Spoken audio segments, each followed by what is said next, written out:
Glória a Deus. Glória a Deus. Saúde a todos com a paz do Senhor, amém, irmãos? Livro do profeta Daniel, capítulo de número 1. Daniel, capítulo 1, versículo de número 6, 7, 8 e 9. Glorificado seja o nome do Senhor. Profeta Daniel, capítulo 1, versículo 6, 7, 8 e 9. Que diz assim a palavra do Senhor. E entre eles se achavam dos filhos de Judá, Daniel, Ananias, Misael e Azarias, e o chefe dos eunucos lhes pôs outros nomes, a saber, a Daniel pôs o nome de Beltesazar, e a Ananias o de Sadraque, e a Misael de Mesaque, e a Azarias o de Abidnego. E Daniel assentou no seu coração não se contaminar com a porção do manjar do rei, nem com o vinho que ele bebia.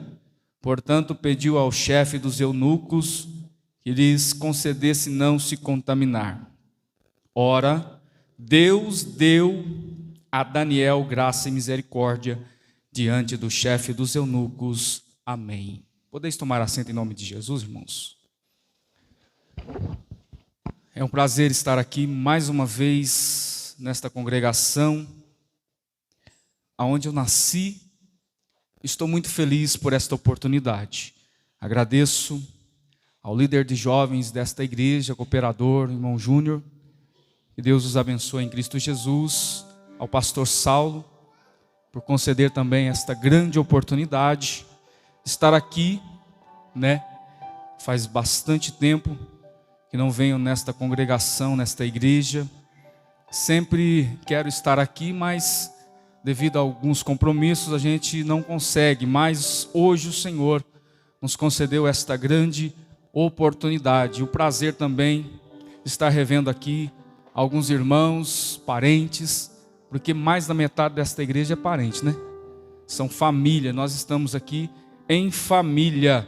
E Deus nos concedeu nesta noite trazer uma simples palavra de um jovem pregador que tenta expressar a mensagem de Deus aos corações dos irmãos. E poderia eu aqui passar esta minha oportunidade aos homens de Deus que aqui está, pastor Saulo, pastor Weiner, pastor Adriano, os presbíteros aqui, a qual tem mais bagagem do que eu, que sou jovem ainda, estou iniciando este pequeno ministério, mas que tem vontade de fazer alguma coisa para Deus, E através da vontade do Senhor estou aqui para expressar a palavra de Deus. E por onde eu passar, eu quero magnificar a Deus pela oportunidade que o Senhor deu ao meu filho João Lucas, que no mês de janeiro passou por uma cirurgia para a retirada de um cisto em sua garganta. E Deus usou grandemente o anjo desta igreja, o pastor Saulo,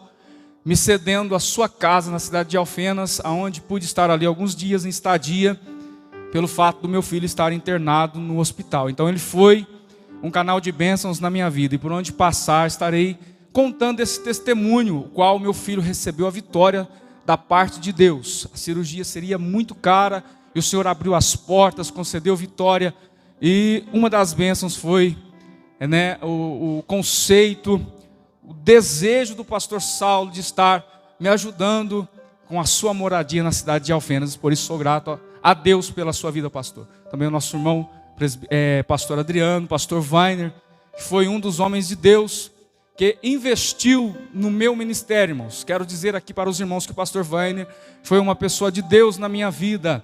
Foi meu pastor muitos anos nesta congregação, quando ainda era solteiro. Foi ele que fez o meu casamento, foi ele que apresentou a minha filha Nicole, e foi canal de bênção também na minha vida, graças a Deus. Estou lembrando aqui dos cultos de quinta-feira com o nosso irmão Reinaldo. Quando tinha culto na quinta-feira, estávamos aqui em 10, 5, 6, mas estávamos aqui adorando ao Senhor, glorificando. Eu me lembro deste tempo bom, deste tempo maravilhoso que o Senhor nos concedeu. E hoje estou aqui de volta aprendendo com os irmãos, glorificando ao Senhor na beleza da sua santidade. Quero trazer aqui a saudação do meu pastor Francisco Aretiano de Almeida. Trago a paz do Senhor para todos os meus irmãos. Ele disse que em breve estará aqui com os irmãos também, cooperando, tocando o seu pandeiro. Glória a Deus. Irmãos, estamos aqui diante da palavra de Deus. Agradeço a Deus pela vida do meu pai, Nivaldo, da minha mãe Márcia também, que está ali, dos meus parentes, todos os irmãos que estão aqui. Chega de papo. Vamos para o teor da palavra, que é aquilo que o Senhor quer revelar aos nossos corações. Não quero ser cansativo aos irmãos, mas quero trazer aqui uma palavra que Deus colocou no meu coração. Meus irmãos, o tema desta minha mensagem aqui nesta noite, se fosse colocar um tema, seria: jovens, não se contaminem. Daniel foi um exemplo de jovem separado para Deus. Quando eu leio a Bíblia Sagrada, eu vejo a boca de Deus falando aos nossos corações, porque sempre Deus tem uma palavra diferente para nós. Se o pastor subir aqui e pregar o capítulo 1 de Daniel, e amanhã o presbítero Nivaldo subir aqui e pregar a mesma mensagem, a mensagem de hoje não será igual à de amanhã. Sempre Deus tem algo diferente e algo especial para nós. Deus nesta noite tem uma palavra para o teu coração. Deus tem uma palavra aqui em especial para os jovens, porque a palavra do Senhor, ela é poderosa para redarguir, para instruir em justiça. Ela é poderosa e ela nos ensina como trilhar um caminho certo. Por quê? Porque a palavra do Senhor, ela é viva, ela é eficaz e ela é mais penetrante que a espada alguma de 2 gumes e que é apta para impedir os pensamentos e intenções do coração, porque ela penetra até onde está a junta e as medulas, aonde está a alma, onde o médico não pode chegar. Mas nós sabemos que temos uma alma, e esta alma terá que dar conta diante de Deus naquele dia. E eu pergunto para você nesta noite: se o Senhor pedir a sua alma no dia de hoje, o que tens a oferecer diante de Deus quando você chegar lá? Mas não vem ao caso aqui nesta noite, é só apenas uma reflexão. O que eu quero dizer, irmãos, que a palavra de Deus, ela vai até onde o ser humano não consegue ir. Ela vai até no íntimo do teu coração. Quando a palavra ela chega, a depressão bate em retirada, a enfermidade tem que bater em retirada, porque a palavra de Deus, ela tem poder e ela alegra o nosso coração. A Bíblia diz também, no Salmo de número 119, versículo de número 9, a Bíblia dizendo: como purificará o jovem o seu caminho? Observando conforme a sua palavra. Se você quer ser bem sucedido, observe a palavra, leia a palavra, medite na palavra, tenha um rascunho, tenha um caderno de apontamentos para a meditação da palavra. Escreve, irmãos, tudo o que você está lendo, para que você venha memorizar mais. Isso é compromisso com a palavra de Deus. E o que eu quero dizer aqui nessa noite, que Daniel tinha compromisso com Deus, e tendo compromisso com Deus, tinha compromisso com a sua palavra.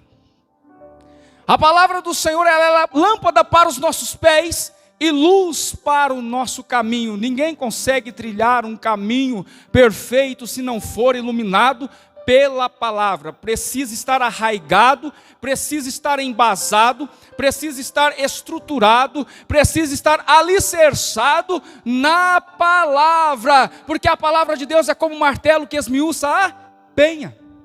A palavra do Senhor, ela vai esquadrinhando os corações. Ela chega onde o ser humano não chega, onde o médico não chega. A palavra do Senhor, ela chega. Quando eu vejo o capítulo 1 de Daniel, nós vemos aqui os versículos que li, vemos que Nabucodonosor, rei da Babilônia, tomou Jerusalém e a sitiou. E ele procurou mancebos, jovens, capazes de viver no palácio do rei. Ele, através do seu chefe Aspenaz, procurou filhos de Israel que tivessem uma linhagem real e que fosse da nobreza. E de fato eles conseguiram achar homens assim dentre os filhos de Israel. E acharam 4 jovens: Daniel, Ananias, Misael e Azarias. Daniel significa Deus é juiz. Ananias significa Jeová é benigno. Misael significa quem é como nosso Deus. Azarias significa Jeová é meu socorro. Mas o chefe dos eunucos de Nabucodonosor mudou os seus nomes para Sadraque, Mesaque, Abednego e Beltesazar, nomes dados a deuses dos caldeus. Meus irmãos, demônios que atuam no nosso universo, eles atuam para a destruição do povo de Deus. Eles atuam para a destruição da igreja. Nós estamos reunidos aqui neste lugar nesta noite porque temos compromisso com Deus, mas do lado de fora existe uma legião de demônios bramando como leão, buscando a quem possa tragar. Se ele achar brecha aqui nesta noite, ele vai entrar e vai fazer destruição na sua casa. Mas se você deixar uma brecha, ele vai entrar. Mas se você não deixar, ele não entra, porque aqui está o Filho da irmã Maria, aqui está o Jeová eterno, aquele que fez os céus e a terra, e ele pode tudo fazer. Então ele impede a astúcia de Satanás contra as nossas vidas. E Satanás, usando Nabucodonosor para fazer uma simples interferência ou uma grande interferência na vida dos jovens que eram separados para Deus: Daniel, Ananias, Misael e Azarias. Mas em um momento de dificuldade, em um momento de perseguição, porque esses jovens foram levados cativos e teriam que passar em Babilônia por um certo período, e a Bíblia diz que passaram cerca de 70 anos, que foi um período em que Jerusalém foi sitiada e Jerusalém chegou a ser destruída, o templo foi destruído.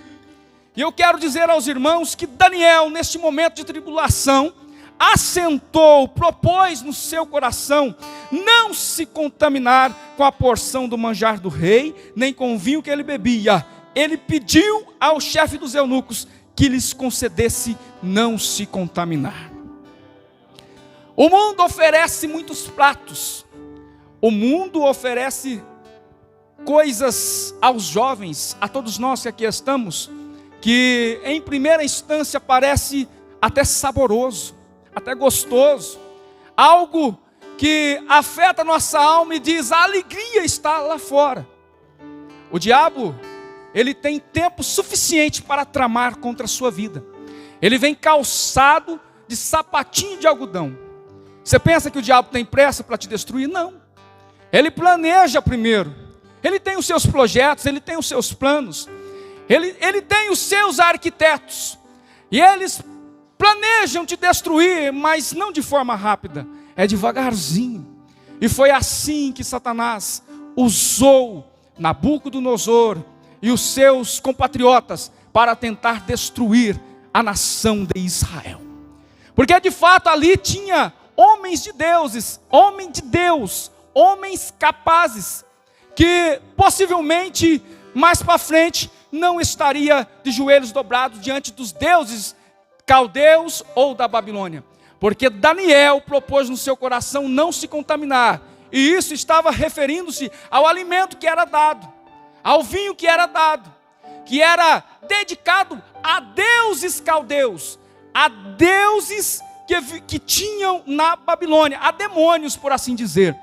E Daniel percebeu que de fato poderia estar recusando, não participando do manjar do rei, mas tendo paciência, por assim dizer, porque de fato, se ele batesse o pé e dissesse assim: eu não vou comer do manjar do rei, eu não vou beber do seu vinho, e batesse o pé, ele provavelmente estaria neste momento, ou seja, naquela hora, morto, ou iria tomar uma surra muito grande. Mas não, ele usou de sabedoria, porque Daniel era sábio.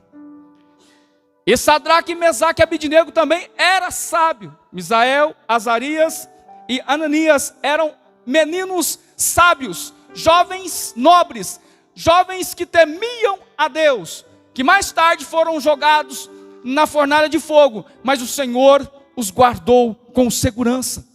Que mais tarde também Daniel foi jogado na cova dos leões, mas o Senhor os guardou com segurança.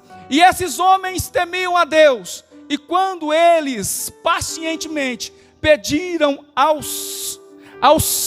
oficial de Nabucodonosor para que não participasse das oferendas que eram oferecidas a demônios, no caso o manjar do rei e o seu vinho, o chefe dos eunucos ficou com medo, porque temia Nabucodonosor, mas permitiu por 10 dias. E quando passaram os 10 dias, viram que os seus semblantes eram bons, que os seus semblantes eram de pessoas alegres, então permitiu que em toda a sua estadia na Babilônia, viesse somente comer legumes. Isso eu vejo um plano de Deus muito grande na vida de Daniel, de Ananias, de Azarias e de Misael. Porque os seus nomes, Sadraque, Mesaque e Abednego, eram nomes de demônios, de deuses antigos, que eram adorados pelos babilônicos. Mas o que eu quero dizer aqui, nesta noite, que essas características desses jovens, homens cheios de sabedoria, homens cheios de instruções, sábios em ciência, entendidos no conhecimento, eles foram ensinados nas letras e na língua dos caldeus. Que eu quero dizer, irmãos, que Deus pode te abençoar, até mesmo quando você estiver lá fora, quando você estiver lá no mundo, lá no teu serviço, vivendo entre as pessoas que ainda não são crentes. Talvez te oferecem coisas que aos olhos de Deus são proibidos, mas você, mesmo vivendo no meio da humanidade pecadora, você tem capacidade de ser perfeito diante de Deus, não negando a eficácia da palavra, e não negando também a eficácia dos estatutos que existem nesta palavra. Porque ser separado para o mundo, ser um jovem separado para o mundo, é algo precioso aos olhos de Deus, mas existe renúncia. O jovem, ele precisa renunciar. Daniel e os jovens que o acompanharam renunciaram a estas coisas. Teve que passar por um momento de tribulação, teve que passar por um momento de dificuldade. E os jovens nos dias de hoje estão enfrentando pratos do diabo que estão oferecendo lá fora. Quantos jovens no mundo das drogas, da prostituição, estão jogados nas sarjetas, achando que a alegria está do lado de fora. Muitos estão descendo à sepultura pelo fato de não conhecer o Senhor Jesus. Já ouviu falar de Jesus, mas não tem a intimidade com o Senhor Jesus. Mas eu te pergunto aqui nesta noite, você tem a intimidade com o Senhor? Você realmente conhece o Senhor? Assim como Daniel conhecia o Senhor, você precisa conhecer o Deus que tu serve. Você precisa conhecer o Deus que tu serve. Não é somente entrar por essas portas e sentar neste banco e cantar hinos de louvores a Deus e não saber quem realmente é o Senhor. Você não sabe quem é o seu Deus. Você não sabe realmente quem é o seu Deus. Não é só ser crente aqui dentro, mas é dentro da sua casa, quando você dobra os joelhos pelas madrugadas, quando você dobra os joelhos para dormir, você lembrar do teu Deus. Eu tenho um Deus, então eu tenho que agradecer a Ele pelo dia que eu passei. E quando levantar no outro dia, você também lembrar que tem um Deus. E dizer: Senhor, eu te agradeço pelo ar que eu respiro, por mais um dia que o Senhor ter me dado. Porque eu me deitei, dormi, acordei, porque o Senhor me sustentou. Esta é uma oportunidade única. Esta é uma oportunidade singular para todos nós. E esses 4 jovens, Deus deu a eles conhecimento, inteligência, em todas as letras e sabedoria. Mas a Daniel deu algo maior, deu algo especial, deu a ele entendimento em toda visão e sonhos. Aonde estão os jovens que têm visão aqui nesta noite? Porque o profeta Joel, no seu capítulo número 2, versículo 28, ele disse que nos últimos dias derramarei do meu espírito sobre toda a carne, e os vossos filhos e as vossas filhas profetizariam, que os vossos velhos teriam sonhos, e os vossos jovens teriam visões. Que visão você está tendo das coisas de Deus? Qual é a visão que você está tendo? Você está orando assim: Senhor, eu preciso casar ainda, não volta não. Senhor, eu preciso adquirir aquele automóvel, Senhor, não volta não. Enquanto o mundo está perecendo, pessoas estão descendo a campa fria, você está preocupado com um casamento ainda? Você está preocupado com o carro, com a casa própria?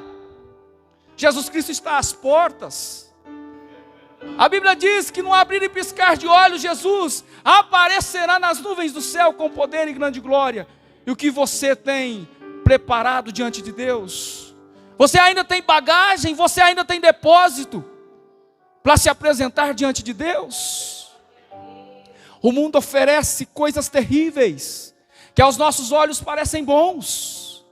O mundo oferece coisas que nos causam espanto, mas em primeira instância parece bom, mas depois só traz sofrimento, angústia. E no meio desta angústia você fica com a indagação sem resposta. Você pensa: Senhor, aonde eu caí? Lembra-te onde você caiu, e se coloque de pé na posição do Senhor, porque é ali que o Senhor vai te abençoar. Quantas vezes eu pensei em parar, quantas vezes eu pensei em desistir. Há um ano atrás a minha filha operou de apendicite na cidade de Passos, e eu fiquei apavorado, porque foi de emergência. E quando eu estava lá, houve uma complicação na cirurgia, mas os médicos não queriam falar, mas eu percebi que houve. Porque uma operação de apendicite, eu pesquisei no Google, 40 minutos, 1 hora, já está pronto, beleza, já sai, já recupera.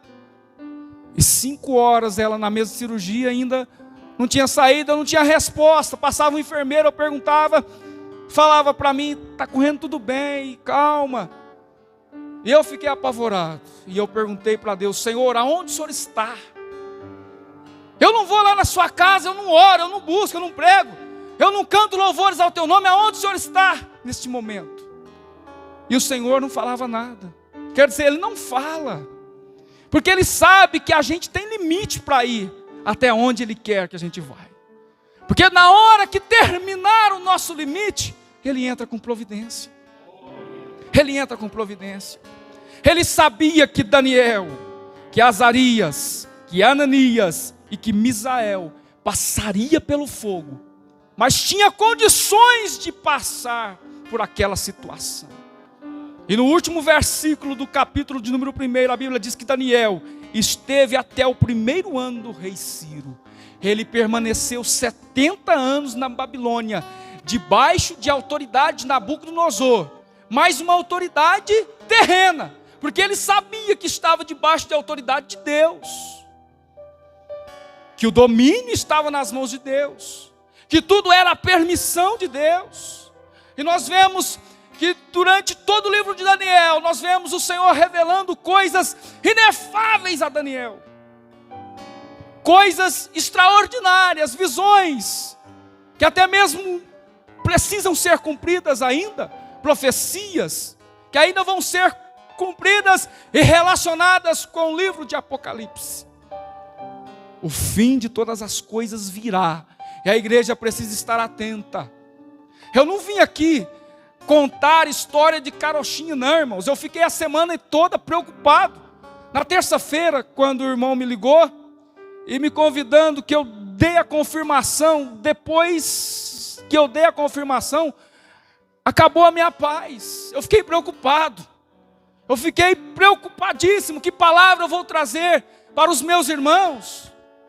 Porque de fato, pregar entre família, entre os irmãos que a gente não conhece, é complicado, é difícil. Quando já conhece, é complicado, é difícil. Quando você chega em algum lugar para pregar, onde ninguém te conhece, você salta, você grita, você diz glória a Deus, a igreja já sente. E na onde te conhece, né, pastor? Não é assim? Então, irmãos, eu fiquei preocupado com a palavra que o Senhor mandou te entregar nesta noite, é esta. É esta palavra, receba de bom grado esta palavra. Jesus se aproxima nas nuvens do céu. Jesus se aproxima, muitos dizem assim, Jesus está voltando, mas se ele já estivesse voltando, ele já teria chegado, porque não abriu piscar de olhos. Jesus vai voltar. Ele está somente esperando a ordem do Pai. Ele está esperando. Ele está esperando a ordem do Pai. Vai buscar a minha igreja. Mas você sabe por que ela ainda não buscou? Por causa da sua misericórdia, por causa da sua graça. Porque existem pessoas que ainda não ouviram o Evangelho, pessoas que ainda não ouviu falar de Jesus, porque a própria Bíblia diz que enquanto este Evangelho não for pregado em todo o mundo, então não virá o fim, mas quando for, então virá o fim. E nós estamos vivendo o princípio de dores, estamos vivendo o princípio do sofrimento, nós estamos ainda no tempo da graça, mas as coisas vão apertar e os jovens precisam estar alicerçados. Os jovens precisam estar alicerçados, porque nós não sabemos ainda quanto tempo vamos ficar nesta terra. E a igreja precisa dos jovens, porque nós vamos envelhecendo e vamos descendo a sepultura, ou seja, vamos dormindo no Senhor, e os jovens vão ficando aqui, as crianças, e eles terão que dar continuidade enquanto Cristo não volta. Por isso que a igreja, o pastor, o anjo, o ministério, precisa investir na mocidade. Se o pastor Joaquim Augusto estivesse aqui, ele teria orgulho de você, Juninho, pelo fato de estar na frente de um trabalho, de uma obra, de um ministério, que terá que dar conta diante de Deus. Terá que dar conta diante de Deus. Líder de departamentos, não é brincadeira não. É como se fosse uma igreja. O líder é o pastor dos liderados. Ele tem a responsabilidade de dar conta diante de Deus. Quando o jovem se afasta e não vem mais na casa do Senhor, em primeiro lugar é o líder que vai atrás. Por que você não foi no ensaio? Por que você não foi no culto? Depois, se mesmo assim ele não quiser, ele tem a responsabilidade de procurar o pastor líder jovem tal, não veio no ensaio, não veio no culto. Vamos lá atrás dele? Esta é a responsabilidade de todos os líderes. Cuidar dos seus liderados. Existe até uma teologia acerca disso, ensinando como cuidar daqueles que são mais fracos, daqueles que estão aprendendo a caminhar, daqueles que estão aprendendo a caminhar. E nós precisamos ter esse espírito de santidade, esse espírito de convicção de que se Cristo descer aqui hoje, nós temos a certeza de que subiremos num abrir e fechar de olhos, ante a última trombeta, porque a trombeta soará, e aquele que ouvir a trombeta, terá parte com ele, aquele que ouvir a trombeta. Amém, meus irmãos? Se eu continuar a mensagem aqui, vou falar algo de mim, por isso eu encerro agora, neste momento. Esta é a mensagem que o Senhor colocou no meu coração. Ré maior, por favor. Por toda a minha vida, ó Senhor, te louvarei, pois teu fôlego é minha vida, e nunca cansarei.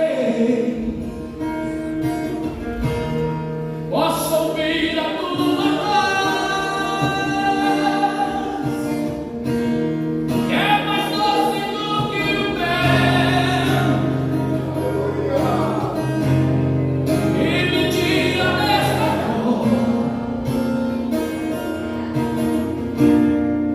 e me leva até o céu.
Senhor.